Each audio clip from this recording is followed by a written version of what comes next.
Programme में आपको खुशामदीद कहते हैं। मैं असदुल्ला खान हूँ। आज इस्तेहकाम पाकिस्तान पार्टी के अहम रहनुमा ओन चौधरी साहब ने सुप्रीम कोर्ट में एक दरख्वास्त डाली है और उसमें इस्तदा की गई है कि पाकिस्तान तहरीक इंसाफ पर पाबंदी आयद कर दी जाए, पार्टी को तहलील कर दिया जाए।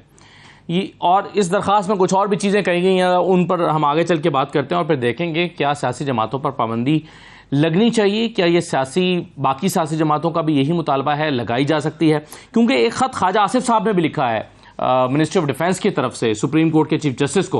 उस ख़त में भी कुछ ऐसी बातें की गई हैं कि ये जो पार्टी है और इसके जो चेयरमैन हैं ये अफवाज पाकिस्तान के अफसरान को पर इल्ज़ामात आयद करते रहे हैं। तो उस ख़त पर भी हम बात करते हैं।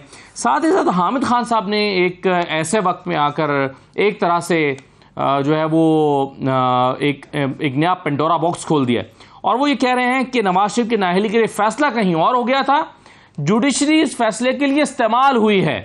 हामिद खान साहब इस वक्त जो बातें कर रहे हैं इसका क्या मतलब है, उसकी बुनियाद पर फिर शहबाज शरीफ साहब ने ट्वीट भी की है, कुछ मुतालबा भी किया है। अब वो जो शहबाज शरीफ मुतालबा कर रहे हैं वो अमली तौर पर कितना मुमकिन है उस पर भी बात करते हैं। और साथ ही साथ नवाज शरीफ साहब की जो प्लॉट अलॉटमेंट केस था इसका एक फैसला आया है। ये फैसला जो है वो एहतसाब अदालत की तरफ से आया है और इस फैसले के कुछ पहलू बड़े दिलचस्प हैं। मसलन इसमें कहा गया है कि साबिक हुकूमत ने नैब को नवाज शरीफ का मुस्तकबिल तबाह करने के लिए रेफरेंस पर मजबूर किया। अदालत इस नतीजे पर पहुंची है कि पिछली हुकूमत जो थी उसने नैब को मजबूर किया कि वो नवाज शरीफ का मुस्तकबिल तबाह करने के लिए रेफरेंस बनाए। और भी बड़ी दिलचस्प चीज़ें इसमें कही गई हैं, उस पर भी बात करते हैं। मेरे साथ आज के प्रोग्राम में खुर्रम हमीद रोकड़ी साहब मौजूद हैं, रहनुमा हैं इस्तेहकाम पाकिस्तान पार्टी के। बहुत शुक्रिया रोकड़ी साहब, खुशामदीद। नज़ीर गाजी साहब हमें ज्वाइन कर रहे हैं, सीनियर तजज़ियाकार हैं, और सुनहरा अजहर साहब हमारे साथ मौजूद हैं, आप भी सीनियर तजज़ियाकार हैं। मैं तमाम मेहमानों को खुशामदीद कहता हूँ। सबसे पहले आपके सामने चंद सीधा पॉइंट्स रख देता हूँ उस दरख्वास्त के, जो दरख्वास्त आज ओन चौधरी साहब की तरफ से डाली गई है सुप्रीम कोर्ट में। उसमें एक तो ख्वाजा आसिफ साहब की जानिब से चीफ जस्टिस को जो ख़त लिखा गया है वो ख़त साथ लगाया गया है और फ़ौज मुखालिफ बयानात जो हैं वो अटैच किए गए हैं तहरीक इंसाफ के चेयरमैन के हवाले से। फिर साथ ही इस पिटीशन में इस्तदा की गई है कि पाकिस्तान तहरीक इंसाफ, इसके चेयरमैन और पार्टी ओहदेदारान के इक़दाम को मुकम्मल गैर आइनी करार दिया जाए। फिर इसमें इस्तदा की गई है कि PTI, इसके चेयरमैन और पार्टी ओहदेदारों के इक़दाम जैसा कि अदलिया, दिफा के खिलाफ नफरत अंगेज बयानात और सरकारी अमलाक का जलाओ और लूट मार वगैरह को गैर आइनी और बुनियादी हुकूक के खिलाफ करार दिया जाए। इसी दरख्वास्त में यह इस्तदा भी की गई है कि PTI चेयरमैन और पार्टी ओहदेदारान के इक़दाम को आइन के आर्टिकल 3, 4, 5, 6, 9, 14, 15, 22, 24, 29, 28, 39 और 40 के खिलाफ करार दिया जाए। और आखिर में इस पिटीशन में प्रेयर की गई है कि पाकिस्तान तहरीक इंसाफ के चेयरमैन और पार्टी ओहदेदारान के गैर आइनी इक़दाम की बिना पर उनकी पार्टी तहलील कर दी जाए। और ये जो ख़त वो भी मैं आपको दिखाता चलूँ, इससे पहले कि मैं रोकड़ी साहब के सामने सवाल रखूँ, वो ख़त भी मैं आपको दिखाता चलूँ जो कि ख्वाजा आसिफ साहब की तरफ से चीफ जस्टिस ऑफ पाकिस्तान के नाम पर लिखा गया है, जिसमें कहा गया है कि पाकिस्तान तहरीक इंसाफ के चेयरमैन ने आर्म्ड फोर्सेस के सीनियर ऑफिसर्स के ख़िलाफ़ किस तरह से इल्ज़ाम आयद किए। और फिर उन्होंने कहा है कि मुझे मिनिस्ट्री की तरफ से कहा गया है कि मैं इस हसास मामले को आपके इल्म में लाऊं और इसीलिए मैं आपकी ये काइंड कंसिडरेशन में ये मामला लेकर आ रहा हूँ। ये ख़त है और ये ख़त इस दरख्वास्त का भी हिस्सा बन गया है। रोकड़ी साहब, सियासी जमातों पर पाबंदी की कुछ सियासी जमातें जो इस वक्त हुकूमत पे भी बैठी हैं खुद भी मुखालिफ हैं। पीपल्स पार्टी का क्लियर मौक़िफ़ है कि सियासी जमातों को ख़त्म नहीं किया जा सकता। एक ज़माने में खुद वो भी इसी एक तरह की स्ट्रगल से गुजरे हैं जिसमें उनकी पार्टी को या तो ख़त्म करने की कोशिश की गई या बहुत ही महदूद करने की कोशिश की गई। आपके ख्याल में सियासी जमातों को ख़त्म किया जाना चाहिए, तहलील कर देना चाहिए? सर, जुर्म की जो नौयत है उस पर डिपेंड करता है कि किसी मुअय्यन शख्स पर, यानी किसी एक आदमी पर या उसके जो साथ इर्द गिर्द बाकी लोग हैं उन पर पाबंदी लगनी चाहिए या नहीं लगनी चाहिए। यहाँ पर यह कहना कि यह सियासी जमात है, आप पिछले दौर के अंदर देख चुके हैं कि एक मजहबी जमात जो सियासी भी थी उनकी एक्टिविटीज़ कुछ ऐसी रहीं कि जिसकी बुनियाद पर पाबंदी लगी। तो ये जो दोहरे में आ रहे हैं ना सर, कि एक जगह पर एक चीज़ को जायज़ करार दे दिया जाए, कुछ दिनों के बाद कहा जाए कि यह जुल्म होने वाला है, इन चीज़ों को बिल्कुल साइड पे कर दीजिए। हमें यह देखना चाहिए कि रूल ऑफ लॉ को कैसे हम इम्प्लीमेंट करेंगे और आपके मुल्क का कानून क्या कहता है। आपके अगर मुल्क का कानून इस जुर्म पर जो हुआ उस पर पाबंदी लगाता है, मुल्क का कानून उसको जुर्म डिक्लेयर करता है, मुल्क का कानून उस शख्स को जो उस पार्टी का चेयरमैन है या जिसने ये सारा कुछ कराया उसके ऊपर कुछ भार रखता है। अगर मुल्क का कानून नहीं रखता है ऐसी चीज़, या मुल्क के कानून में ऐसी कोई चीज नहीं है तो फिर कोई पाबंदी नहीं लगनी चाहिए। यानी कल कोई भी शख्स लोगों को इकट्ठा करे या कुछ लोगों को अपने साथ मिलाकर इस मुल्क के अंदर कुछ भी कर डाले तो इसका मतलब है कि उसको सियासी डिक्लेयर करके उस पर पाबंदी नहीं लगनी चाहिए। किसी को कोई डिक्लेयर कर दें, यानी हर बंदे ने अपने अपने एक बनाए हुए हैं ब्रैकेट्स हैं, उन ब्रैकेट्स के अंदर हर शख्स या हर मजमुआ या हर एक गिरोह ये चाहे कि हमें मावरा करार दे दिया जाए कानून से। बात करनी चाहिए इस वक्त कि कानून क्या कहता है। कानून अगर कहता है कि पाबंदी लगनी चाहिए, जुर्म ऐसा हुआ है जिस पर पाबंदी लगनी है तो पाबंदी लगनी चाहिए। इसमें दो राय तो होनी भी नहीं चाहिए। इसका मतलब है कि मुल्क के कानून की हैसियत ही नहीं। लेकिन सर पाकिस्तान की सियासी तारीख में हम ये चाहते हैं बहुत सारी सही है जी डॉक्टर साहब, पाकिस्तान की तारीख में बहुत सारी जमातों पर पाबंदी लगी, लेकिन नेशनल अवामी पार्टी अवामी नेशनल पार्टी के नाम से आ गई, पाकिस्तान पीपल्स पार्टी पार्लियामेंटेरियंस के नाम से आ जाती है। या अगर तहरीक इंसाफ पे पाबंदी लगती है पाकिस्तान तहरीक इंसाफ पे तो ये इंसाफ पाकिस्तान तहरीक हो जाएगी। तो इससे क्या फ़र्क पड़ता है? कोई जमात नाम बदल के दोबारा आ जाती है या चले निशान बदल जाएगा, तलवार जो है वो तीर में बदल जाती है।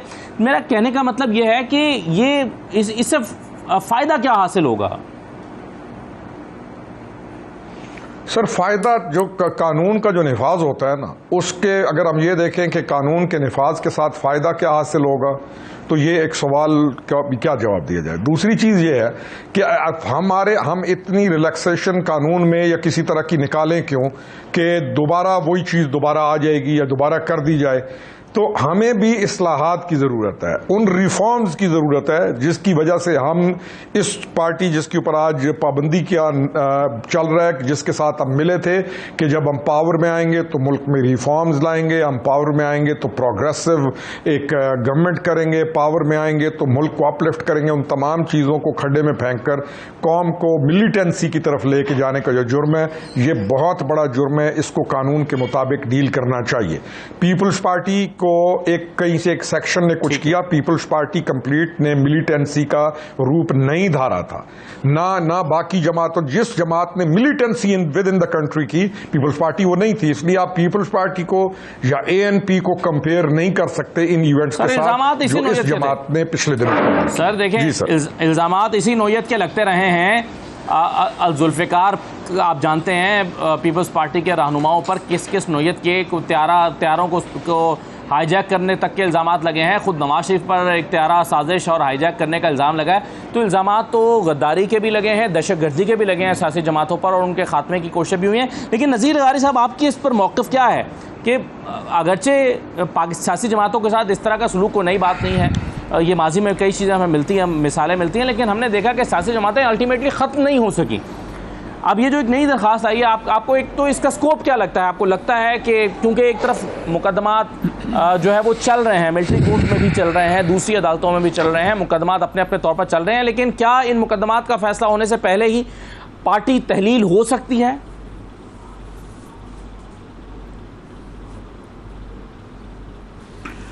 बहुत शुक्रिया असद, बहुत गंभीर मामला है और इसको हमें अच्छी तरह से देखना चाहिए।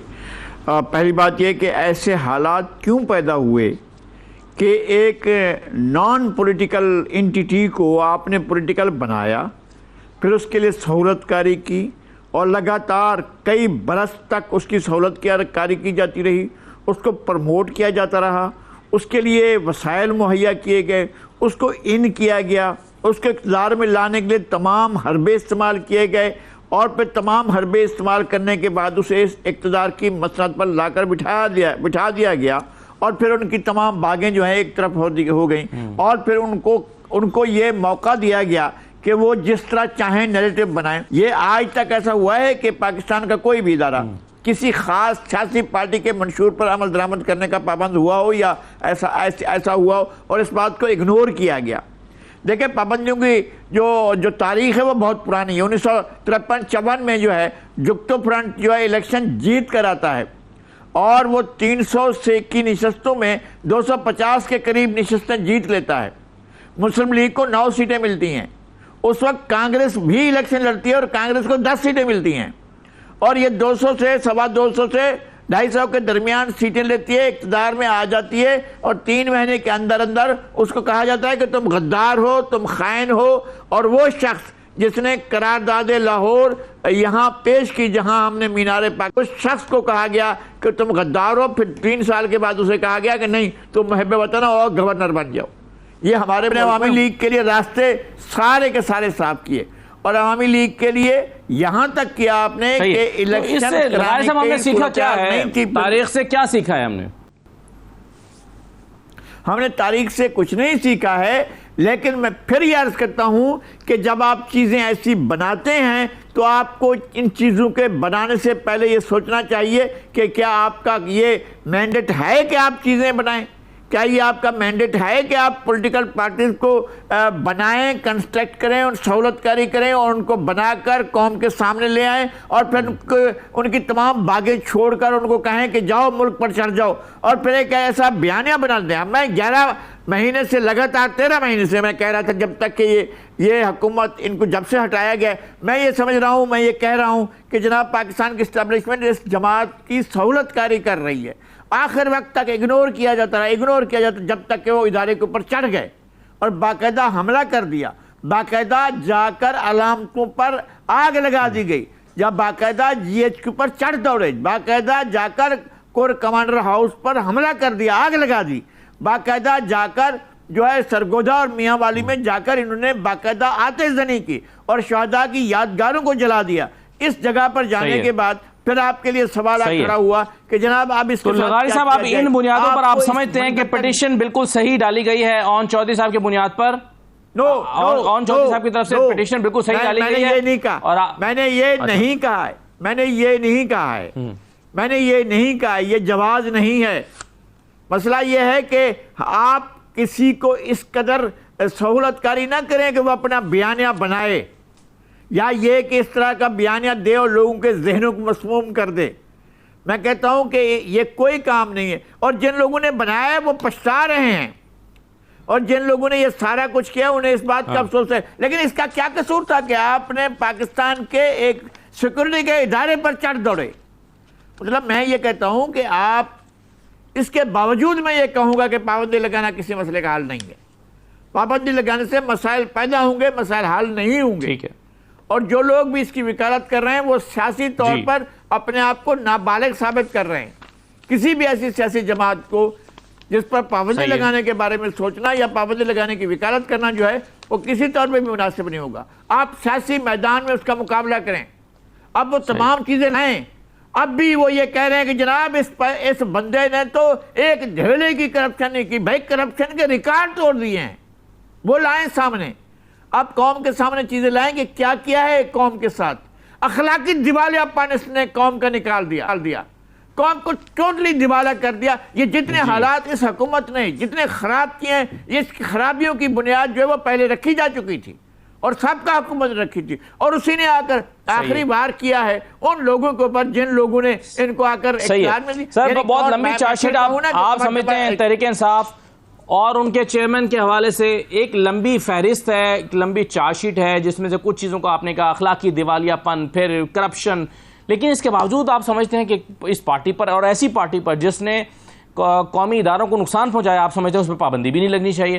तो जुनैर आज़ाद साहब आपकी इस पर राय क्या है? ये इतनी तवील फहरिस्त अगर किसी जमात के खिलाफ इकट्ठी हो जाए और उसके बारे में ये राय हो कि इसने तबाह कर दिया मुल्क को भी, इदारों को भी, कौम को भी, उसके नौजवानों को भी, फिर क्यों नहीं पाबंदी लगनी चाहिए? फिर तो दुरुस्त मालूम होती है ओन चौधरी की दरखास्त।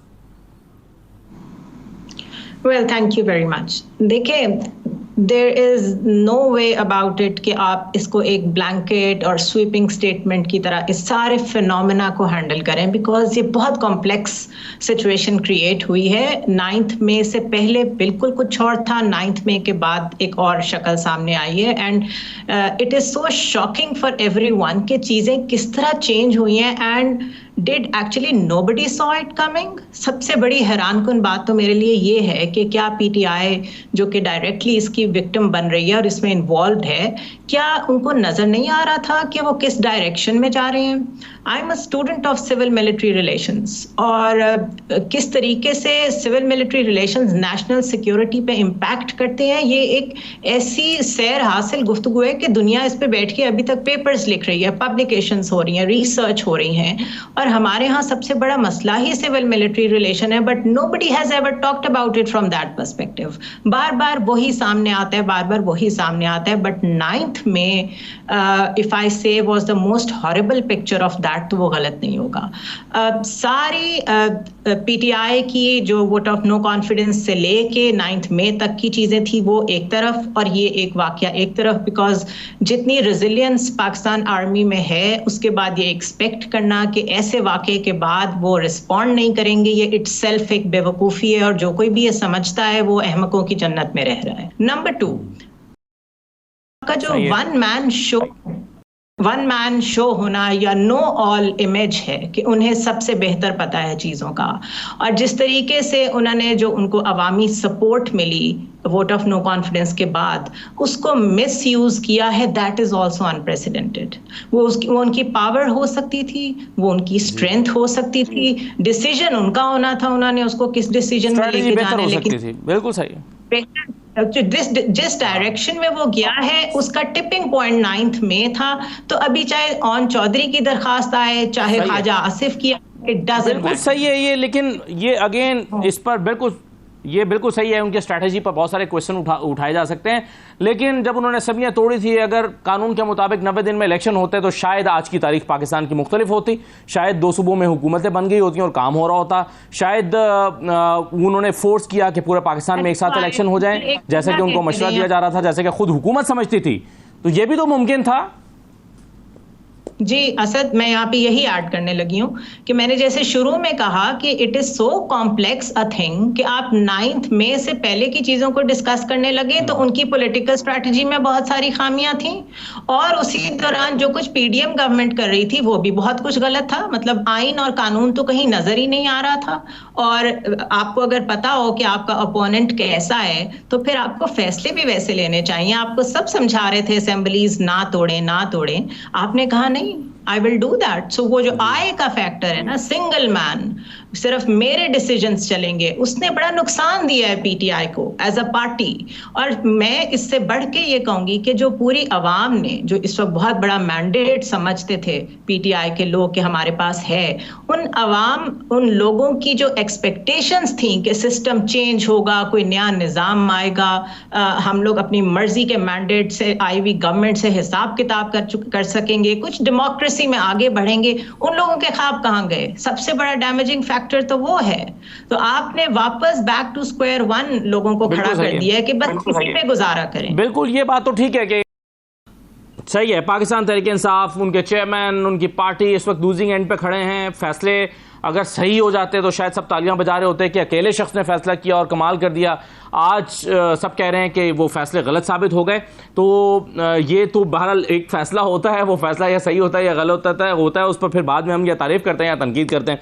लेकिन मुझे रोकनी साहब ये बताइए कि चलिए, आप एक जमात को तो समझते हैं कि बैन हो जाना चाहिए, तहलील हो जाना चाहिए, एक पॉलिटिकल ओपोनेंट आप समझते हैं ख़त्म हो जाना चाहिए, और ये भी आप कह रहे हैं कि आइन और कानून के मुताबिक होना चाहिए। अगर आइन और कानून कहते हैं ख़त्म हो जाए तो ख़त्म हो जाए। लेकिन दूसरी तरफ आपके जो सियासी हरीफ हैं, अलीम खान साहब ने कल इंटरव्यू दिया, वो ये कह रहे हैं कि हम नून लीग के खिलाफ, पीडीएम के खिलाफ, इनफैक्ट पीडीएम के खिलाफ इलेक्शन लड़ने जा रहे हैं, तहरीक-ए-इंसाफ के खिलाफ भी लड़ेंगे, पीडीएम के खिलाफ भी लड़ेंगे। ये फैसला हो गया है क्योंकि पिछले दिनों ये बातचीत हो रही थी कि शायद सीट एडजस्टमेंट की चीज़ें भी, ऑप्शंस भी खुले हैं। आप ही के साथियों से बात होती थी तो वो कहते थे कि जी अभी हम इस पर गौर कर रहे हैं कि सीट एडजस्टमेंट करनी है, क्या फार्मूला बनाना है। हम किसी के खिलाफ नहीं है, कहा जाता था, हम किसी के खिलाफ नहीं है, हम तो पाकिस्तान को आगे ले जाने की बात कर रहे हैं। अब आप किसके खिलाफ हैं या आपका सियासी मुखालिफ कौन है, ये फैसला हो गया है? देखें, हम हक को बातिल फिर भी नहीं समझते ना। इलेक्शन में खिलाफ तो एक दूसरे के इलेक्शन लड़ता है कॉन्स्टिट्यूंसी में, इसका मतलब ये तो नहीं है कि जो उसको वोट नहीं दे रहे वो बातिल पे चले जाएगा और जो जीत के वक्त पे है। मैं पहले भी आपके चैनल पे, दीगर पे भी कहता रहा हूं कि ये कबल अज़ वक्त बातें हैं कि कब जाके बैठेंगे, कोई कंप्रोमाइज़ होंगे वगैरह वगैरह, हम क्लियरली कहते रहे आपको। और दूसरा, ये इलेक्शन कौन सा, पीडीएम, क्या ख्याल है आपका? एक टिकट के ऊपर पीडीएम इलेक्शन लड़ेगी? इतनी बड़ी पार्टी है पीपल्स पार्टी, इतनी बड़ी पार्टी है नून लीग, तो व्हाट डू वी थिंक कि वो कल आके एक अपना साइन लेंगे और उसके ऊपर इलेक्शन लड़ेंगे? हर पार्टी ने इलेक्शन लड़ना है दूसरे के खिलाफ। लेकिन ये जो खिलाफ लफ्ज है ये कोई दुश्मनी नहीं है। हर पार्टी ने अपनी सुपीरियरिटी को ऑन ग्राउंड लेने की पूरी कोशिश करनी है। तो that's what Aleem Khan was saying, और यही चीज हम पहले दिन से कह रहे हैं, और यही चीज नून भी कह रही है, ये चीज पीपल्स पार्टी भी कह रही है। हाँ, अगर एक किसी भी पार्टी को एक क्लियर मेजॉरिटी नहीं मिलती इलेक्शन के बाद, तो उसके बाद वो जाकर एक बैठते हैं, एक दूसरे के साथ इल्हाक भी करते हैं। पिछली गवर्नमेंट भी यही बनी, अगर क्लियर मेजॉरिटी किसी को मिल जाए तो वो नहीं करेगा, वो उसको किसी की जरूरत नहीं पड़ेगी। ये सीट एडजस्टमेंट की जो मीडिया के ऊपर चीजें है ना, मगर आपकी जमात हाँ कि ये चलिए आप खुद ही उस तरफ आगे, मैं यही सवाल कर रहा था कि सीट एडजस्टमेंट या चीजें आपस में जी,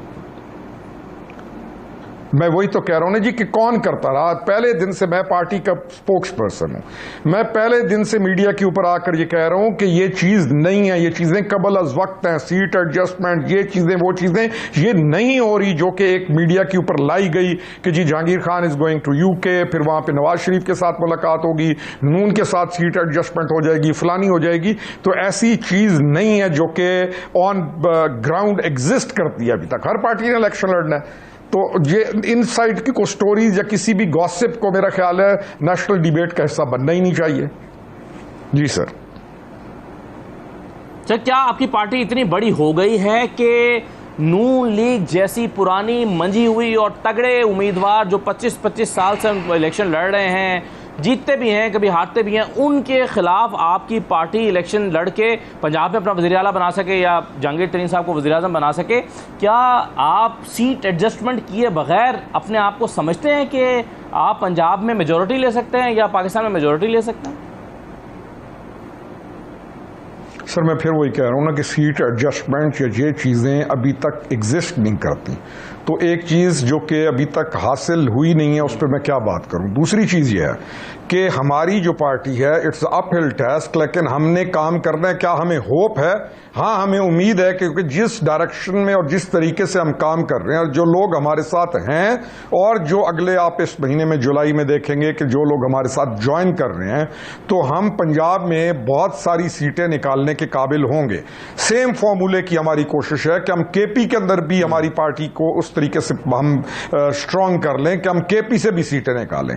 और एक नेशनल पार्टी के लिए हमारी तो आज हमने अनाउंस किया, एक नेशनल पार्टी के लिए जरूरी होता है कि वो तमाम प्रोविंसेस से सीटें निकाले, ना कि सूबों तक महदूद हो। तो हमारी भी ये कोशिश होगी कि इस इलेक्शन में, पहले इलेक्शन में भी हम एक सूबे तक महदूद ना रहें, हम कम से कम केपी और पंजाब के अंदर अपना अच्छा स्कोर करें। और उसकी हम समझता हूं कि हम उस पोजीशन में हैं भी और कुछ दिनों में आपको नजर भी आ जाएगा कि ये मुस्तहकम भी हो जाएगी। जी सर।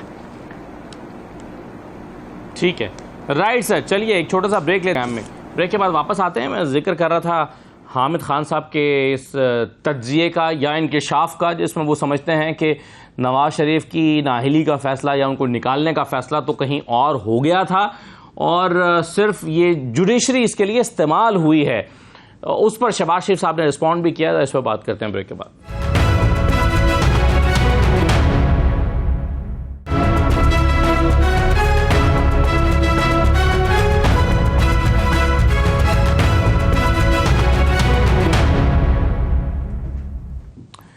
ब्रेक के बाद आपको दोबारा खुशामदीद कहते हैं। हामिद खान साहब की इस तज्जिए पर कि नवाज शरीफ की नाअहली का फैसला हो चुका था या किसी और कुछ और वजूहात की बिना पर उनको निकालने का फैसला हुआ था और उसके बाद जुडिशरी को इस्तेमाल किया गया, यानी जुडिशरी जो है वो उसने लिखे लिखाए फैसले को किसी बहाने से इंप्लीमेंट किया और वो बहाना इकामा का था। इस पर शहबाज शरीफ साहब ने जो ट्वीट किया वो मैं आपके सामने रख देता हूं और फिर मैं आता हूं लगारी साहब की तरफ। शहबाज शरीफ साहब कहते हैं कि पीटीआई के सीनियर वकील और सहाफ़ी की तरफ से हालिया होशरुबा इंकशाफात जिनमें बताया गया कि कैसे नवाज शरीफ को पनामा पेपर्स में दानिस्ता तौर पर फंसाया गया और जिसका मकसद उन्हें हुकूमत से निकालकर सियासत में पाबंदी लगाना था, जिसका हमें रोज़े अव्वल से पता था। ताहम ये इंकशाफात अब इसलिए भी नहायत अहम है कि सच थोड़ा थोड़ा करके सामने आ रहा है। पाकिस्तान को दरपेश मौजूदा बहरानों का सिलसिला वहां से शुरू होता है जहां नवाज शरीफ के खिलाफ हुकूमत से निकालने की साजिश करके को हर कीमत पर हुकूमत दिलवाने की सरतोड़ कोशिश की गई। इस सारे अमल में पाकिस्तान को बेपनाह नुकसान पहुंचा, जमहूरी इर्तिका में रुकावट आई और मईशत शदीद मुतासिर हुई। नवाज शरीफ के खिलाफ किए गए इकदामात की दुरुस्ती हालात की बेहतरी के लिए नहायत अहम है। अल्हम्दुलिल्लाह मुझे इस बात पर फख्र है कि मेरे कायद तारीख में सही समत खड़े रहे और सुरखरू हुए। अच्छा, अब इसके दो तीन पहलू हैं लगारी साहब। एक तो हामिद खान साहब का ये जो तज्जिया जिसको बाय किया शहबाज शरीफ साहब ने, और फिर वो समझते हैं कि अब चलें जो कुछ हुआ हुआ, इन फैसलों की, इन इक़दामात की जो नवाज शरीफ के खिलाफ किए गए थे उसकी दुरुस्ती बड़ी ज़रूरी है। ये कैसे तारीख दुरुस्त होगी, जिस तरह जो मरीम नवाज भी अक्सर कहा करती हैं और आज शहबाज शरीफ भी कह रहे हैं, और कौन इसको एक्सेप्ट करेगा कि हाँ हमने गलत फैसला किया था, हाँ हम किसी के दबाव में काम कर रहे थे, हाँ ये फैसला तो कहीं और हो गया था। ये कैसी बहस है जो कोई नतीजा पैदा कर सकती है लगारी साहब? मेरे ख्याल में दुरुस्तगी बहुत पहले से होनी चाहिए। दुरुस्तगी वहाँ से होनी चाहिए जब मोहम्मद खान जुनेजो की हुकूमत को ख़त्म किया गया। दुरुस्तगी वहाँ से होनी चाहिए जहाँ बेनज़ीर भुट्टो की हुकूमत को ख़त्म किया गया। दुरुस्तगी वहाँ होनी चाहिए जब पहली बार मियाँ नवाज शरीफ की हुकूमत ख़त्म हुई, और फिर दुरुस्तगी वहाँ से होनी चाहिए जब पाकिस्तान पीपल्स पार्टी की हुकूमत ख़त्म हुई। ये लगातार चीज़ों की दुरुस्तगी ज़रूरी है। जिस तरह से लोगों ने ख्वाहिशात पाल ली थी कि हम इसको चलाएँगे, कठपुतलियों का नाच कराएँगे, वो सारी की सारी उनकी दुरुस्तगी होनी चाहिए। हाँ बिल्कुल ठीक कह रहे हैं सर, ये सिलसिला क्या यहाँ खत्म हो जाता है जहाँ आपने जिक्र किया, या वो जो तहरीक अदम एतमाद आई? नहीं, मैं नहीं कहता हूँ इसको भी उसी तराजू में देखना चाहिए। नहीं, तहरीक इंसाफ की हुकूमत के बारे में मैं क्लियर हूँ। आइन के मुताबिक किया गया। आइन ये कहता है कि अगर किसी के खिलाफ तहरीक अदम एतमाद पेश हो तो और उसको टेबल किया जाए और उस पर वोटिंग की जाए। ये कौन सा तरीका है कि वजीर कानून उठकर आर्टिकल 5 पढ़े और स्पीकर जो सदारत कर रहा है वो आर्टिकल 6 लगा दे और फैसला दे दे कि हाँ मैंने करार तहरीक अदम एतमाद को मुस्तरद कर दिया? ये कौन सा तरीका था?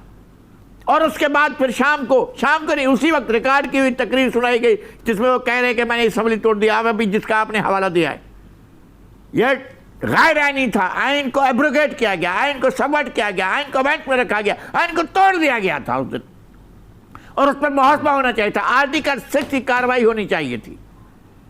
जो पहले काम करते रहे उनके लिए उन्होंने आइन में अपनी शिकें रख दी थी कि 52 भी है, हम इसका वार करेंगे। इसमें कोई ऐसी चीज नहीं थी। इसमें आइन की क्लियर मैंडेट था। आइन का सही है। अगर आपने कहा तहरीक अदम एतमाद आइन के मुताबिक आई गारी साहब, तो फिर यूसुफ रज़ा गिलानी की सुबुकदोशी भी आइन के मुताबिक हुई। नवाज शरीफ के खिलाफ फैसला आया तो उनको भी रुख्सत आइन और कानून के मुताबिक किया गया। तो आइन और कानून तो हमेशा नहीं, कोई आइन के कानून, आइन में कहाँ लिखा है? आइन में कहाँ लिखा हुआ है? नहीं, कहाँ लिखा हुआ है आइन के अंदर के आप जो है एक ऐसे इदारे को, एक ऐसे ओहदे को, एक ऐसे मनसब को जिसको आइन के तहत इम्यूनिटी हासिल है, आप उसके लिए ट्रायल के लिए कहें और मुल्क की सबसे बड़ी अदालत यह कहे कि जाओ खत लिखो फलां मुल्क को और उस मुल्क को कहो, उस मुल्क की अदालत को कहो कि जनाब हमारे सदर के खिलाफ मुकदमा चला। अपने मुल्क को चला नहीं सकते आप अपने सदर के खिलाफ मुकदमा, और आप उससे कह रहे हैं कि जाओ खत लिखो किसी और मुल्क के सदर को। वो आइन को तोड़ता अगर वज़ीर आज़म खत लिखता तो, और आपने अपनी तौहीन के उनको इल्ज़ाम लगाकर उनको बरतरफ किया। मैंने उसी दिन कहा था, उसी दिन सेम डे मैंने कहा था कि अब आपको असम्बली को बुलाकर पूरी पार्लियामेंट को कहना चाहिए कि हम वज़ीर आज़म के साथ हैं, और गलत हुआ था। वो नहीं करना चाहिए था। खास तो बर्बादी की बुनियाद रखी थी उन्होंने जब ये रास्ता निकाला गया था वज़ीर आज़म को हटाने के लिए कि एक अदालती सजा सुना दो और वज़ीर आज़म को हटाने का तरीक़ाकार आइन में मौजूद है। ये वही तरीका नहीं था। मेरा सवाल ये हासिल है लगारी साहब, मेरा सवाल ये था, हामिद खान साहब ने जो कहा कि नवाज शरीफ को निकालने का फैसला हो गया था, अदलिया इस्तेमाल हुई, तो मेरा सवाल यह है कि ये तो फिर पाकिस्तान के 3-4 प्राइम मिनिस्टर्स को निकालने का फैसला हो गया था, अदलिया इस्तेमाल हुई। ये नुक्ता या ये फॉर्मूला या ये कुलिया और ये जुमला ये तो और भी प्राइम मिनिस्टर्स के ऊपर लागू हो जाएगा। नहीं, मैं ये कह रहा हूं कि सिर्फ एक आदमी पर आइन के तहत कार्रवाई हुई पाकिस्तान की तारीख के अंदर जो टोटल आइनी तरीके से हटाया गया, वो इमरान खान थे, साबिक वजीर आजम, पीटीआई के वजीर आजम, साबिक वजीर आजम, वाहिद वजीर आजम जिनको बिल्कुल आइन के मुताबिक हटाया गया, और उनको हटाने से बचाने के लिए जो कार्रवाई हुई वो आइन को तोड़ा गया उसमें, और इस पर कार्रवाई होनी चाहिए थी।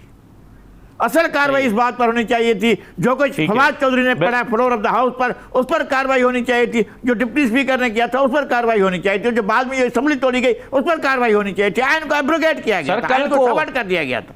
कल को ऐसा कोई शख्स, नहीं बिल्कुल सही है, कल को कोई जुनैरा साहबा, कल को कोई शख्स ऐसा भी तो उठ सकता है जो कहे कि को निकालने का फैसला तो कहीं और हो गया था, फिर ये फैसला जब हुआ तो उसके लिए फिर ये लोग जो हमारे सियासतदान हैं या सियासी जमातें हैं, ये उसको इम्प्लीमेंट करने के लिए इस्तेमाल हो गए। मेरा कहने का मतलब यह है कि एक चीज़, एक स्टेटमेंट को हामिद खान की वज़ीर आज़म बुनियाद बना के जो मुतालबात कर रहे हैं, एक ऐसी ही स्टेटमेंट ये किसी और वज़ीर आज़म के लिए भी दी जा सकती है। शायद जो सर्कमस्टांशियल एविडेंस हैं वो शायद सपोर्ट कर रहे होंगे। देखिए, बात यह है कि 2 साल बाद, 3 साल बाद क्या हो जाए, किसकी क्या स्टेटमेंट आ जाए, बिल्कुल इसी तरह की, और उस वक्त कौन किस तरफ खड़ा हो और किसको वो स्टेटमेंट फेवर कर रही है, उसकी कोई गारंटी है पाकिस्तान में? इसी पाकिस्तान में आपने मेमो गेट भी देखा, मेमो गेट के बाद के आपने हालात भी देखे, एक पार्टी के साथ किस कदर टेंशन हुई। आज वो पार्टी कहाँ है? वो बैक इनटू द गेम है, वो बिल्कुल वैसे की वैसी है, इंटैक्ट, और बड़ा सपोर्ट कर रही है स्टेटस को। फिर आपने एक पार्टी को के सरबराह को, जिनकी बात हो रही है नवाज शरीफ की, उनको 1-2 दफा मजबूर किया कि वो मुल्क से ही चले जाएं। उसके बाद वो वापस आए, वापस आके कुर्सी सदारत पे दोबारा बैठे हैं, वजीर आजम भी बने हैं, सब कुछ किया है। उसके बाद फिर ताल्लुकात खराब हुए, डॉन लीक्स हुए, उसको घर जाना पड़ गया। अगर उसमें रीजन पैनामा पेपर्स बनी है तो शायद ठीक है, रीजन के तौर पे उसको लिख लें। तो यहाँ तो इतने डोलड्रम्स हैं और इतने कैवियट्स हैं हमारी हिस्ट्री में, कहीं तो खड़ा होना पड़ेगा ना आपको, कहीं तो आपको you have to put your foot down. Judiciary आए, मैदान में आके बताए कि क्या इस्तेमाल हुई थी या आज भी इस्तेमाल हो रही है। This should be questioned. ये तो कमीशंस बन जाने चाहिए ऐसी बातों पे, और जब तक उसका फैसला ना हो उससे आगे बढ़ना ही नहीं चाहिए कि बस यहाँ फुल स्टॉप है। जब तक इस मामले का फैसला नहीं होता हम इससे आगे नहीं जाएंगे। सो मैं अपनी पहली वाली बात रिपीट करूंगी कि आपने हर इदारे को कॉम्प्रोमाइज कर दिया है। कौन रह गया है? आइन यहाँ नहीं रहा, जुडिशरी इटसेल्फ नहीं रही, पार्लियामेंट का हाल देख लें, डिबेट्स करने के लिए, बिल्स पास करने के लिए कोरम्स नहीं होते, आपके पास एक हेल्दी ऑपोजिशन है नहीं, आपके पास है क्या? कोई basic credentials of a political system intact हैं? और हम बात कर रहे हैं एक स्टेटमेंट पे, और वो स्टेटमेंट भी हामिद खान साहब को आज याद आई है जब मंजरनामा बदल रहा है और शायद हवाओं के रुख बदल रहे हैं। सो मेरे लिए तो एक स्टेटमेंट पे ट्रस्ट करके या उस पे बिल्ड करके किसी कंक्लूजन तक पहुंचना बहुत डिफिकल्ट है। अगर मैं ग्रे एरियाज में रहूं, ब्लैक एंड व्हाइट में जंप करने वालों के लिए बहुत आसान होता है साइड्स ले लेना, लेकिन as a student of political science, as a student of Pakistan history, I fail to understand कि आप किस चीज को करेक्शन कह रहे हैं और किस चीज को गलती कह रहे हैं, और इसकी क्या गारंटी है कि वो हमेशा वही रहेंगी या आप 2 साल बाद उस पर भी स्टेटमेंट्स चेंज कर लेंगे। सारा सिस्टम कॉम्प्रोमाइज्ड है। आपने कॉन्स्टिट्यूशन की धज्जियां उड़ा दी हैं और जहां दिल करता है उसको कोट करते हैं, जहां दिल करता है आप कहते हैं इलेक्शंस नहीं कराएंगे। तो ये जो तमाशा पॉलिटिकल लीडर्स ने खुद मचाया हुआ है, पॉलिटिक्स को इन्होंने ज़राए आमदन बनाया हुआ है, आई एम वेरी सॉरी। इनका काम होना चाहिए पब्लिक सर्विस, लेकिन यहाँ तो कुछ और ही हो रहा है। ये सारा जो आपने एक मंजरनामा इस वक्त हामिद खान की उसकी शक्ल में लिखा है, तो आज नवाज शरीफ पाक हो गए तो उन्हें इतनी सजा क्यों मिली? उसका मदावा कौन करेगा? कौन प्रूफ करेगा वो नैरेटिव बिल्डिंग के नवाज शरीफ चोर है? आपने देखा है कितना बच्चे ने ये बोला है, तो फिर तो उसे जस्टिफाई होना चाहिए ना। उनके साथ तो बड़ी ज्यादती हुई है कोई तरीका कि वो जस्टिफाई हो जाए? सो जब तक चीजें जगह पे नहीं फॉल करेंगी, बैक इनटू द प्लेस, हर कोई अपनी डोमेन में नहीं रहेगा और डिलीवरी बेस्ड सिस्टम की तरफ नहीं जाएगा और अकाउंटेबल नहीं होगा टू द सिस्टम, तब तक हम ऐसी बातें और ऐसे ही आर्ग्यूमेंट्स जो है ना उनको डिस्कस करते रहेंगे। जी बिल्कुल सही है। एक खबर हम आज बार बार आजकल सुनते हैं कि नवाज शरीफ वापस आ रहे हैं, उन्होंने वापसी का फैसला कर लिया है, इरादा कर लिया है, कानूनी मुशावरत कर ली है, कानूनी टीम से राय ले ली है, और एन इसी वक्त एक फ़ैसला आया है आज एहतसाब अदालत से, जिसमें बताया गया है कि नवाज शरीफ को इश्तहारी करार देने की कार्रवाई कानून के मुताबिक नहीं थी। क्योंकि आज हम ये सवाल उठाते हैं कि कानून के मुताबिक जो है वो एक ऐसा शख्स जो एब्सकॉन्डर है या सजा याफ्ता है वो कैसे वापस आएगा, और वापस आके क्या उसे जेल नहीं जाना पड़ेगा। लेकिन अब कुछ ऐसी राह हमवार हो रही है शायद नवाज शरीफ के लिए कि वो वापस आ सकेंगे। ये फैसले में 2-3 पॉइंट्स बड़े इंपॉर्टेंट है और बड़े दिलचस्प भी हैं। एक छोटा सा ब्रेक लेकर वापस आके इसको बात करते हैं, हमारे साथ रहिए।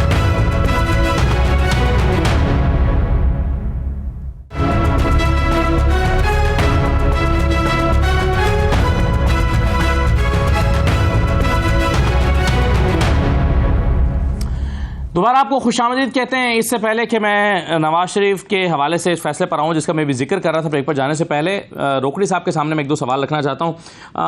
रोकड़ी साहब, ये बताइए कि आपकी पार्टी के सदर ने को 3 हफ्ते पहले तकरीबन एक हुक्म दिया अपनी पार्टी के 2 रहनुमाओं को कि वो हुकूमत छोड़ दें, कैबिनेट छोड़ दें, ओन चौधरी साहब को, नुमान लंगड़ियाल साहब को, लेकिन उस पर अभी तक अमल दरामद नहीं हुआ।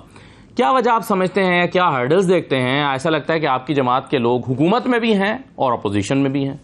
मुझे इसका नहीं है इल्म कि उन्होंने हुक्म दिया, मुझे अभी इसका इल्म नहीं है, लेकिन आपके इस सवाल के बाद definitely I check it up कि क्या उन्होंने कहा और क्या रीज़न है, ताकि अगली दफ़ा मेरे से पूछा जाए तो I should have some answer. दूसरा इसका कि अभी तक वो उसमें हैं, गवर्नमेंट में डेफिनेटली हुए हैं, क्योंकि पार्टी बने हुई कुछ दिन हुए हैं। तो ये जो आपने स्पेसिफिक सवाल किया, इसका जवाब मेरे पास इसलिए नहीं है कि मुझे पता नहीं है इसका। जी सर। अच्छा, चलिए एक और चीज़ बताइए सर। अलीम खान साहब बार बार कह रहे हैं कि हमारी पार्टी का मंशूर तो अभी हमारे सामने नहीं आया, हम सब लोग क्यूरियस हैं कि क्या मंशूर लेकर आती है ये पार्टी, लेकिन वो कह रहे हैं कि जी 300 यूनिट तक जो है वो हम फ्री कर देंगे।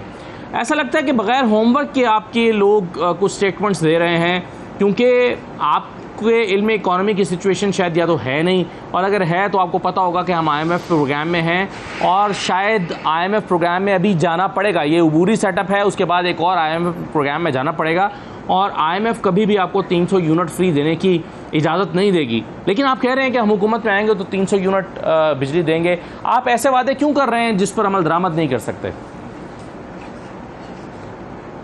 अच्छा, मैं आपको बताऊं सर कि वादे, मैं अलीम खान को मैं एक सीरियस पॉलिटिशियन तस्वुर भी करता हूं, मानता भी हूं, और इकॉनमी या इन चीज़ों के ऊपर मैं उसको ये नहीं समझता हूं कि अलीम खान का बयान ऐसे आ जाएगा। हम इतना कुछ कर सकते हैं इस मुल्क में, हम सिर्फ ठीक हो जाएं, हम ये कमीशन ना लेना शुरू करें, हम अपने मुल्क के वसाइल का, ज़खायर का खुद हिफाजत करना शुरू कर दें। आप समझते हैं कि बिजली हमारे लिए इशू है या बिजली पैदा करना हमारे लिए इशू है? अगर हम अभी तक हमें ये नहीं पता कि हमारे सोर्सेज इस ज़िम्न में कितने आला हैं, और अगर हम कुछ नहीं कर सके आज तक पाकिस्तान में होते हुए, इन दरियाओं के होते हुए, अगर हम डैम्स और ये चीज़ें नहीं बना सके, और बल्कि रवां दरियाओं से अगर हम आज तक बिजली नहीं निकाल सके, तो फिर ये हमारी गलती है। 300 यूनिट नहीं, हमारी पूरी की पूरी इंडस्ट्री बिजली पे चलनी चाहिए थी अगर हम ठीक काम कर रहे होते। अनफॉर्चुनेटली मैं गिले शिकवों में ज़्यादा नहीं जाता हूँ, क्योंकि जो कुछ हो चुका, या मैं अपनी ज़िंदगी में ये सीखा हूँ कि जो हो चुका उसका तो कोई आपके पास, आप बस कोसते ही रहेंगे। आके मैं क्या कर सकता हूँ, या मेरे पास क्या चीज़ बेहतर है, मैं कैसे परफॉर्म कर सकता हूँ कि मैं अपने बच्चों के लिए अगले 400 साल का सोचना छोड़ दूं, और मैं मुल्क के लिए अगर अगले 100 साल का सोचूं, तो मुल्क दिनों के अंदर ठीक होने वाला मुल्क है। इशू ये है कि जो बंदा भी, हम मेजॉरिटी जो पावर में आते हैं, या जो पाकिस्तान के मेजर जगहों पे लोग हैं, या ताजिर है बड़ा, या कोई भी है, या स्टेक होल्डर्स हैं, हमारा एक ट्रेंड डेवलप हो गया कि हमारी ख्वाहिश है कि हमारे पास, मेरी नस्लों के पास अगले 600-700 साल के लिए हर चीज़ मौजूद हो। मुल्क के लिए हम अगले 15 to 20 ईयर्स की प्लानिंग भी नहीं करते। तो हमारा पहले भी था, या हम आपस में भी बैठते हैं तो हमारी बहनें भी यही सोच होती है कि हम बैठ के मुल्क के लिए अगर प्लानिंग कर दें, और अपनी जिंदगियों को कुछ जो हम ये काम कर रहे हैं उस पर हम ठीक तरीके से लगा दें, तो इतना पोटेंशियल है पाकिस्तान में कि यहाँ पर इसको अपग्रेड करना या हील करना, इस जख्मी मुल्क को, इतना बड़ा इशू नहीं है। तो 300 यूनिट क्या है आपके एक दरिया सिंध से पता नहीं क्या हो जाए। हमने अगर कुछ नहीं किया, हमने तो जो हमारी कुदरती गैस थी हमने चूल्हों में जला दी, और इंडस्ट्री को नहीं दी। और मैं आते ही शायद ये नहीं होगा, इसके लिए कुछ वक्त लगेगा, 2-4 साल, 3 साल, 4 साल प्लानिंग, इम्प्लीमेंटेशन, बहुत सारी चीज़ें। इस वक्त कॉम्प्लेक्स सिचुएशन है हमारे। आप जिन्हें बिजली की बात की है तो हमारे लाइन लॉसेस ही का मामला है, यानी इस पूरे स्ट्रक्चर को ठीक करने में थोड़ा वक्त लगेगा शायद। मुझे लगता है कि मेरा सवाल इस बुनियाद पर था कि आप ऐसे वादे कौम के साथ क्यों कर रहे हैं जिसको फौरी तौर पर इम्प्लीमेंट नहीं कर सकते, क्योंकि जो चीज़ें आप बता रहे हैं ये तो शायद 2-4-5 साल के बाद होंगी। सर फौरी तौर पे तो बेगम आपको खाना नहीं बना के दे सकती घर में, उसको भी टाइम लगेगा। मेरी अभी मिसेस बाहर से आई तो मैंने कहा भूख लगी है, तो शी टुक सम टाइम। तो खाने में भी जब टाइम लगता है तो she got the meal for me, उन्होंने कहा ये खाई, तो 10-25 मिनट तो खाने में भी लगते हैं। नोबडी इज सेइंग कि जी कोई गवर्नमेंट में आएगा तो नेक्स्ट डे 300 यूनिट हो जाएगी। This is a hope which she is giving. और मैं इस सेक्टर को, इकोनॉमी या इन प्लस माइनसेस को इतना नहीं जानता हूं, लेकिन मुझे पता है कि अगर हम करने पे आए तो इस पाकिस्तान को हम ठीक कर सकते हैं, इसको हम रिलीफ दे सकते हैं, अपने लोगों को हम आसानी मुयस्सर कर सकते हैं। अगर मैं अपनी जात के बारे में 400 साल 700 साल सोचना छोड़ दूं। हमारे मुल्क में हमारी वैसे कौम कोई ऐसी एयाश या ऐसी कौम नहीं है कि हर बंदा चाहे कि उसके पास पोटेंशियल है। बिल्कुल आपकी बात से करने के लिए इख्तलाफ किया नहीं जा सकता कि इस मुल्क में पोटेंशियल है। कौम बिल्कुल सही है, ये सब कुछ की जा सकती हैं नेक नियति के साथ, अगर कोई प्लानिंग की जाए तो इसमें तो कोई दूसरी राय नहीं है। मैं एक दो चीजें जरा डिस्कस करके फिर वापस आता हूँ रोकी साहब आपके पास। मुझे ये बताइए आर्गुमेंट जी जी सर, ये चमन के परे चले जाएं, बरशोर और टोबा काकड़ी और वो कुछ इलाके हैं वहां पे सेब होता है और लोग मेहनत करते हैं। तो मैं जब गया, मैं ये कहता हूं कि सिर्फ उस इलाके के सेब को आप अपने मुल्क में कुछ तवज्जो दे दें तो उस इलाके के लोगों को आप दुनिया के बेहतरीन खाते पीते लोगों में से पाएंगे। कहीं पे आम है, कहीं पे सेब है। एक मुल्क है हॉलैंड, फूल बेच बेच के वो मुल्क दुनिया के अंदर इतनी अच्छी इकोनॉमी कर गया। हमारे पास कमी किस चीज की है? सिर्फ और सिर्फ हमारे पास कमी है रिफॉर्म्स की और नेकनियती की। हम जिस वक्त जो भी इस तरफ चल पड़े, ये मुल्क 300 यूनिट क्या चीज है सर बिजली के फ्री देना इस मुल्क के लिए कोई इशू बड़ा नहीं है ये। जी सर बिल्कुल ठीक है, बिल्कुल सही है।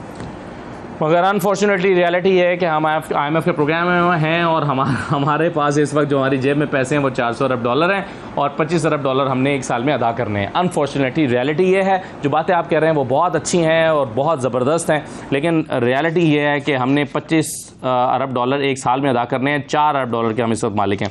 मुझे ये बताइए नज़ीर लगारी साहब के ये फैसला जो हम रोज़ाना बहस कर रहे हैं, नवाज शरीफ कब आएंगे, नवाज शरीफ कब वापस आएंगे, फिर हम कहते हैं कि जी वो तो कानून की ज़बान में एब्सकॉन्डर हैं, वो तो आएंगे तो उन्हें जेल जाना पड़ेगा। एक फैसला आज आया है, उनका जो प्लॉट अलॉटमेंट केस है उसमें अदालत के जज राव अब्दुल जब्बार साहब ने फैसला लिखा। उस फैसले का के सफ़ा नंबर 19 पे पैराग्राफ नंबर 36 जरा देखिए स्क्रीन पर, मैं आपको दिखाता हूं, जिसमें कहा गया है कि नवाज शरीफ को इश्तिहारी करार देने की कार्रवाई कानून के मुताबिक नहीं है। दूसरा उसमें कहा गया है कि रिकॉर्ड से पता चलता है कि नवाज शरीफ को सियासी इंतकाम का निशाना बनाया गया। अदालत 3 बार मुंतखब होने वाले वज़ीर-ए-आज़म नवाज शरीफ को बरी करने का हुक्म देती है। फिर दिलचस्प लाइन ये लिखी हुई है कि साबिक हुकूमत ने नैब को नवाज शरीफ का मुस्तकबिल तबाह करने के लिए रेफरेंस पर मजबूर किया। अब लगारी साहब, ये जो फैसला है इसकी तो बहुत सारी जहतें हैं और इससे सवाल पैदा होता है कि फिर ये एक चार्जशीट है नैब के खिलाफ भी, ये एक चार्जशीट है जुडिशरी के खिलाफ भी जहाँ से फैसला आया, ये चार्जशीट है जाहिर है उस वक्त की हुकूमत के खिलाफ भी। तो ये तो बड़ी एक कॉम्प्लेक्स सिचुएशन है, ये सारे मिलकर नवाज शरीफ के पीछे पड़े हुए थे। तो ये किस किस के खिलाफ अब इस वक्त कार्रवाई होनी चाहिए? ये महज फैसला आ जाना और उस फैसले को रिवर्ट कर देना काफ़ी है, या उन तमाम लोगों के खिलाफ फिर कार्रवाई भी होनी चाहिए जिन्होंने नवाज शरीफ का सियासी मुस्तकबिल तबाह करने की कोशिश की? इसमें जो है इतनी लंबी चौड़ी बहस मुबाहिसा और इतनी लंबी चौड़ी तकरीर और इसकी इतना लंबा चौड़ा फैसला और तमाम मुकदमात को लेकर, इसमें जितने भी रेफरेंसेस बने इन तमाम रेफरेंसेस को लेकर, तमाम केसेस को लेकर, तमाम केसेस की सज़ाओं को लेकर, तमाम केसेस में होने वाले फैसलों को लेकर, जिस तरह से जज साहब ने कमाल कर दिया। ये तो मेरे ख्याल में आज ऐसा होना चाहिए था कि वो उस मुल्क के तमाम फैसलों के बारे में एक फ़ैसला सुना डालते और फिर किसी कोर्ट की और किसी जगह की ज़रूरत ही नहीं पड़ती। मेरे ख्याल में ये बहुत जज्बाती अंदाज में लिखा गया फ़ैसला है और काबिल एहतराम जज ने, हम इसलिए कि वो फैसला लिख चुके हैं और फैसला पब्लिक प्रॉपर्टी बन चुका है, हम इसलिए ये बात करते हैं कि ये ख्वाब व ख़याल का फ़ैसला है, ये तसव्वुरात का फ़ैसला है। ऐसा नहीं है कि हम कहें कि जिस फैसले की कोई बुनियाद, जबकि वो उसमें है ही नहीं, कोई एक्यूज़ हैं और असल एक्यूज़ जो थे उस केस के अंदर मीर शकील रहमान थे और उनके खिलाफ मुकदमा था। उनके के साथ साथ मियाँ नवाज शरीफ के सारे मुकदमात को भी लपेट कर उन्होंने जो है वो चटाई को एक तरफ रख दिया, उन्होंने कहा भी हटाएं। मेरे ख्याल में ये केस और इस केस में सुनाया जाने वाला फैसला जो है वो एक सवाल निशान रहेगा पाकिस्तान की तारीख में और एक बहुत बड़ा सवाल निशान रहेगा। मेरे ख्याल में अब भी मियाँ नवाज शरीफ सोच रहे होंगे वज़ीर आज़म भी सोच रहे होंगे, मोहतरमा मरीम नवाज़ भी सोच रही होंगी कि मियाँ नवाज़ शरीफ की वापसी के लिए कौन सा रास्ता अख्तियार किया जाए। यह अब भी सवाल होगा जबकि सज़ाएँ मौजूद हैं। बेशक कोई एक्यूज़्ड का एक्विटल हो चुका है, बेशक एक सज़ा सस्पेंड है, लेकिन उन्हें आकर सबमिट करना होगा। क्या हम एक मिसाल के बाद दूसरी मिसाल बनाने जा रहे हैं? जो एब्सेंटी में जो सज़ा हुई थी जनाब इसहाक डार साहब को, वो तो इसलिए कि पेश नहीं हुए थे, उसके बावजूद उनको बेल भी करा दिया गया। लेकिन यहाँ तो सज़ा हो चुकी है, एक कोर्ट ऑफ लॉ से सज़ा हो चुकी है। अगरचे एक सज़ा जो है सस्पेंड है और दूसरी सज़ा में कोई एक्यूज ब्री हुए हैं, वो अभी भी उसमें हैं मौजूद। तो क्या किया जाएगा? अगर वो कल आते हैं, अगर वो अगले महीने आते हैं, तो उससे पहले इन मुकदमात क्या क्या बनेगा और कोर्ट में सबमिट किए बगैर वो कैसे आगे बढ़ेंगे, किस तरह से जाएंगे? क्या कोर्ट में जाकर और कोर्ट से या जेल में जाने के बाद फिर परसू होगा, फिर केस लड़ा जाएगा या डायरेक्ट फैसला सुना दिया जाएगा? ये सारे का सारा बहुत बड़ा सवाल निशान है और इस पर तारीख में हमेशा बहुत बड़े सवाल निशान रहेंगे। बिल्कुल ठीक है, क्योंकि जुनैरा साहबा अभी मामला ये है कि ये सिर्फ चलिए एक केस था, प्लॉट अलॉटमेंट केस, लेकिन इसके अलावा नवाज शरीफ के और भी केसेस हैं जिसमें उनको सज़ा हुई है, वो भी है मामला। उसमें जो है वो इलाज के लिए वो गए हुए हैं। आपको क्या लगता है कि नवाज शरीफ की वापसी और इस सूरत में वापसी के वापस आए और उनको जेल ना जाना पड़े, इसकी राह हमवार होती नजर आती है आपको? डेफिनेटली नजर आती है। आप ये जो अभी पढ़ के सुना रहे थे, आप जरा इस फैसले की लैंग्वेज को गौर करें अगर, तो ये किस कदर ख्वाहिशों पे मबनी फैसला नहीं लग रहा आपको? मतलब जिसमें सरेंडर किए बगैर ही इतना कुछ कह दिया जज साहब ने जिसकी जरूरत भी नहीं थी। अब इससे ज्यादा आपको क्या विटनेस चाहिए कि इस वक्त सिस्टम जो है वो कितना सपोर्टिव है टुवर्ड्स नवाज शरीफ, और इससे ज्यादा आपको क्या सबूत चाहिए कि 2018 में यही सिस्टम किस तरह उनको उठा के बाहर निकाल रहा था सिस्टम से। तो ये जो दो एक्सट्रीम्स हम देख रहे हैं, इससे क्या कुछ सीखा है हमारे पॉलिटिशियंस ने? ये तो हम सुनते आए हैं, बचपन से सुनते आए हैं बड़ी माजरत के साथ कि पाकिस्तान में बड़ा पोटेंशियल है। तो पाकिस्तान के वो 11 लोग जो उस अभी जो कैप्साइज्ड बोट है, उन्होंने पाकिस्तान वापस आने से जिंदा बचने के बाद इनकार कर दिया है। वो जिंदा बच गए हो कहते हैं, हम तब भी पाकिस्तान नहीं जाना चाहते। इन द फर्स्ट प्लेस आपके मुल्क से लोग भाग क्यों रहे हैं? जो आम आदमी है। आज का लॉग देख लें, आज की बहुत बड़ी खबर है कि सुप्रीम कोर्ट के जो केसेस पेंडिंग चल रहे हैं वो आम आदमी के कितने ज्यादा हैं। लेकिन यहाँ पे स्विफ्ट जस्टिस जिसका नवाज शरीफ और एंड कंपनी सारे पॉलिटिशियंस उनको मिल रहा है, उससे नहीं लगता कि सिस्टम बना ही उनके लिए। ये तो इंतहाई पोलराइज्ड सिस्टम है और ये आम आदमी के लिए नहीं है, ये खास आदमियों के लिए है। जब उन पे शफकत होती है फैसले रिवर्स हो जाते हैं, जब उनकी शामत आती है तो फैसले आना शुरू हो जाते हैं। बहुत सॉरी स्टेट है लेकिन यही चल रहा है। तो नवाज शरीफ वापस तब आएंगे जब उनको बिल्कुल यकीन होगा कि कोई उनको एक फिंगर भी टच नहीं करेगा and he is going to be presented with something which is very holy. और मेरा ख्याल है अगर शहबाज शरीफ की 14 महीनों की गवर्नमेंट में वो नहीं आए तो शहबाज शरीफ से भी पूछना बनता है कि उन्होंने अपने भाई को क्या किया अभी तक। हाँ, खैर पाकिस्तान के जुडिशियल सिस्टम से उन्हें उम्मीद रखनी चाहिए कि उनके साथ इंसाफ होगा। जैसे आज शहबाज शरीफ साहब ने खुद इस बात का मुतालबा भी किया कि अपने फैसलों को दुरुस्त करे अदलिया, और खुद नवाज शरीफ को भी मेरा ख्याल उम्मीद होगी कि वो इस सिस्टम से रिलीफ पाएंगे या इस सिस्टम में इंसाफ होगा और उन्हें वापस आकर जेल नहीं जाना पड़ेगा। हालात तो बहरहाल उनको उम्मीद है कि उसी तरफ जा रहे हैं। बहुत शुक्रिया प्रोग्राम में शिरकत करने के लिए तमाम मेहमानों का। इजाज़त दीजिए, अल्लाह हाफिज़।